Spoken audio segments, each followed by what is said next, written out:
ইয়াৰ জৰিয়তে ৰাজ্যজুৰি 1 লাখৰো অধিক মাছমৰীয়া উপকৃত হ'ব বুলি আশা কৰা হৈছে। সামাজিক মাধ্যমযোগে মুখ্যমন্ত্ৰী ডক্টৰ হিমন্ত বিশ্ব শৰ্মাই এই কথা প্ৰকাশ কৰিছে। মানস ৰাষ্ট্ৰীয় উদ্যানৰ চিৰাং জিলাৰ পানবাৰী ৰেঞ্জৰ অধীনস্থ ঘন জংঘলৰ ভিতৰত 3টাকৈ বনৰীয়া হাতী হত্যা কৰাৰ তথ্য পোহৰলৈ আহিছে। ভাৰত ভূটান সীমান্তৰ পানবাৰী ৰেঞ্জৰ পৰা কিছু নিলগত এই হাতী 3টাৰ গুলীবিদ্ধ মৃতদেহ উদ্ধাৰ কৰা হৈছে। বন বিভাগৰ এটা দল ঘটনাস্থলীত উপস্থিত হৈ তদন্ত আৰম্ভ কৰিছে যদিও বিতং তথ্য এতিয়ালৈকে জানিব পৰা হোৱা নাই। পানবাৰী বন বিভাগৰ এটা সশস্ত্ৰ বনৰক্ষী বাহিনীয়ে ৰাষ্ট্ৰীয় উদ্যানখনৰ ভিতৰত প্ৰৱেশ কৰি চোৰাং চিকাৰীৰ বিৰুদ্ধে তীব্ৰ অভিযান আৰম্ভ কৰিছে। পশ্চিম কাৰ্বি আংলং আক্ৰমণত এগৰাকী মহিলা নিহত হৈছে। বনৰীয়া হাতীৰ আক্ৰমণত দৰাদেৱী গাঁৱৰ মইনা বৰদলৈ নামৰ 45 বছৰীয়া মহিলাগৰাকী নিহত হয়। জংঘলৰ এটা পথেৰে গৈ থকা অৱস্থাত মহিলাগৰাকীক হাতী আক্ৰমণ কৰে বুলি আৰক্ষী সূত্ৰই প্ৰকাশ কৰিছে। কাশ্মীৰৰ পহলগাম কাণ্ডৰ সন্দৰ্ভত সামাজিক মাধ্যমত দেশ বিৰোধী মন্তব্য কৰাৰ অভিযোগত আজি ধুবুৰী জিলাৰ বিলাসীপাৰাৰ এজন যুৱকক আৰক্ষীয়ে গ্ৰেপ্তাৰ কৰে। বিলাসীপাৰাৰ সামাজিক মাধ্যমত পাকিস্তানৰ সমৰ্থন কৰি বিষয়টো দৃষ্টিগোচৰ হোৱাত গোচৰ ৰুজু কৰি ওমৰ আলীক নেতাক গ্ৰেপ্তাৰ কৰা হয়।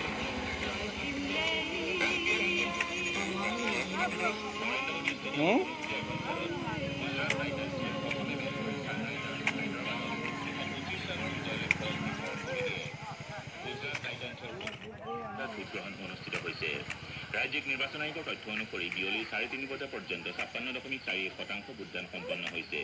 তিনিচুকীয়া জিলাত 48.14%, ডিব্ৰুগড়ত 45%, চৰাইদেউত 70%, শিৱসাগৰত 57.72%, মাজুলীত 77.72%, যোৰহাটত 57%, গোলাঘাটত 52.61%, ধেমাজিত 62.1%, লখিমপুৰত 64.5%, শোণিতপুৰত 52.5% আৰু বিশ্বনাথত 56.89% ভোটদান সম্পন্ন হৈছে।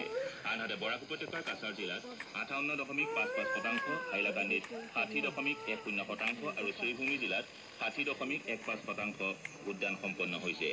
সামগ্ৰিকভাৱে ভোটদান প্ৰক্ৰিয়া শান্তিপূৰ্ণভাৱে অনুষ্ঠিত হয় যদিও দুই এটা স্থানত বিক্ষিপ্ত ঘটনা সংঘটিত হোৱাৰ বাতৰি আহিছে। ডিব্ৰুগড় জিলাৰ চাবুৱা লাহোৱাল বিধানসভা সমষ্টিৰ অন্তৰ্গত জেৰাই দীঘলীবাৰী গাঁও পঞ্চায়তত 4 শতাধিক লোক ভোটদানৰ পৰা বঞ্চিত হোৱাৰ পৰিস্থিতি উত্তপ্ত হয়।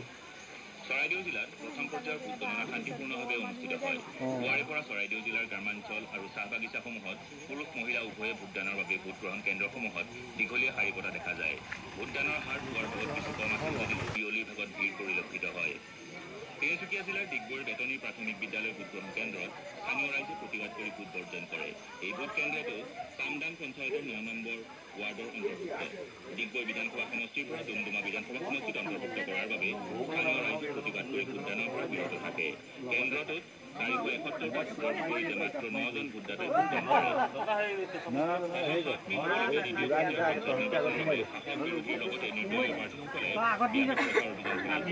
বিজেপি, অসম গণ পৰিষদ, কংগ্ৰেছ, ৰাইজৰ দল, AIUDF দলৰ প্ৰাৰ্থীসকলে ঘৰে ঘৰে গৈ প্ৰচাৰ চলোৱা পৰিলক্ষিত হৈছে। মুখ্যমন্ত্ৰী তথা বিজেপিৰ জ্যেষ্ঠ নেতা হিমন্ত বিশ্ব শৰ্মাই আজি ধুবুৰীৰ পৰা দ্বিতীয় পৰ্যায়ৰ নিৰ্বাচনৰ প্ৰচাৰ অভিযান আৰম্ভ কৰিছে। ধুবুৰীৰ বীৰ চিলাৰায় মেলা মৈদানত অনুষ্ঠিত জনসভাত কেঁচুৱালৈ আহিলে আগত দিব লাগে। ৰঞ্জিত কুমাৰ দাসে সৰুপেটা জিলা পৰিষদৰ অগপ বিজেপি মিত্ৰজোঁটৰ প্ৰাৰ্থীৰ হৈ পুথিমাৰী চক বজাৰত ৰাইজৰ সৈতে মত বিনিময় কৰে। এনেই থকাতকৈ ভিডিঅ' এটাকে বনাওঁ।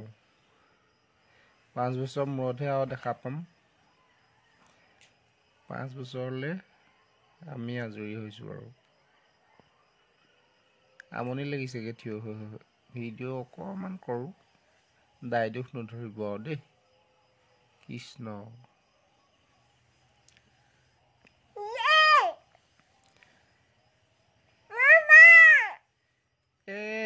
ৰ'বাচোন, চিঞৰ বাখৰ নকৰিবা, ৰ'বা।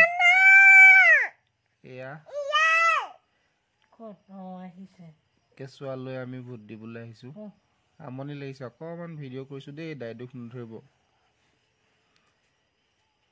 ক্ষমা কৰিব কিবা ভুল ভ্ৰান্তি হ'লে।